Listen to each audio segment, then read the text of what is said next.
He had been home from the hospital for 11 days. Caleb Whitmore had had his appendix out on a Thursday. Laparoscopic, straightforward, the kind of surgery that had become so routine that the expectation at discharge was recovery in a week and back to normal in 2. He was a 39-year-old high school soccer coach. He was healthy otherwise, no complicating factors. His surgeon was satisfied with the procedure. His wife, Dina, had picked him up from the hospital and driven him home and done the things families did when someone came home from surgery, arranged the house for comfort, prepared the soup, managed the medication schedule. Butter had been at his feet since the car door closed.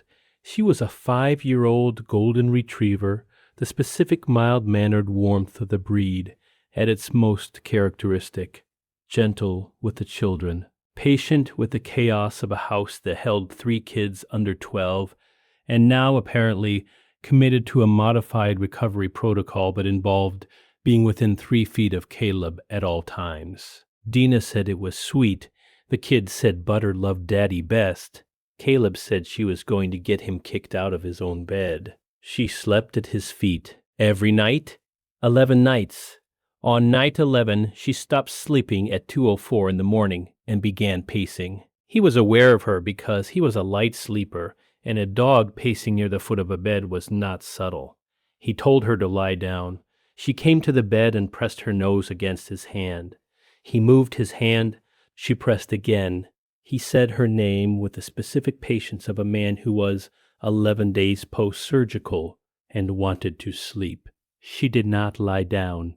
If you stay for stories about what animals sense before we do, you're in the right place. Subscribe so you don't miss the next one. He sat up. He felt, when he sat up, that his right lower quadrant, the surgical site, was not right. Not in the way it had not been right in the days immediately following surgery, when pain was expected and managed. Different. A deep, diffuse discomfort that spread rather than localized. He had been aware of it, he realized, for the past 2 days, and had told himself it was a normal progression of internal healing, which could produce referred discomfort in patterns that didn't always match expectations. He took his temperature, 37.9. He called the surgical on-call line. He described his symptoms. The nurse who answered asked for the specifics: surgery date, site, nature of the current discomfort. She asked about the temperature. She said, go to the emergency department, not first thing in the morning, now. He woke Dina. She drove him. The CT scan showed a postoperative abscess at the surgical site, a localized infection that had developed in the cavity where the appendix had been removed, a complication that occurred in a small percentage of laparoscopic appendectomies, and that, if allowed to continue without treatment, would have escalated significantly. The surgeon who reviewed the scan said the presentation was early enough that drainage and antibiotic treatment could manage it without reoperation. Early was doing a lot of work in that sentence. Caleb understood what it meant about the alternative. Has your dog ever done something you couldn't explain until it was the only thing that made sense? Tell us in the comments. These stories deserve to be heard. The surgeon asked what had brought him in at 2 in the morning.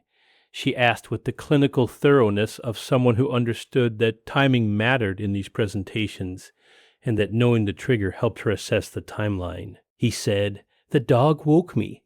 She looked at him over the chart. He explained the 11 nights at his feet. Night 11, the pacing, the nose on his hand, the temperature he would not have taken if she hadn't insisted. She wrote something in the chart. Then she said, post-operative infections have a specific metabolic signature. Elevated temperature, yes, but also changes in skin chemistry as the immune system escalates. A dog that had been sleeping with you through the post-operative period, calibrated to your normal recovery state, would register the change in that chemistry before it crossed the threshold where you'd notice it yourself. She paused. There's published work on canine detection of post-operative complications.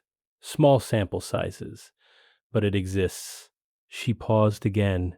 The dog gave us about 12 hours of advantage on this, she said. That's not nothing. Every guardian deserves to be recognized, even the ones who never asked for anything in return. If stories like this matter to you, subscribe so you never miss the next one. He came home 3 days later, the abscess drained, and the antibiotic course started. Butter was at the door. She assessed him, the specific careful sniff of an animal, checking the status of something it has been monitoring, and then went to her spot in the living room and lay down. She did not sleep at his feet that night. Dina noticed this first.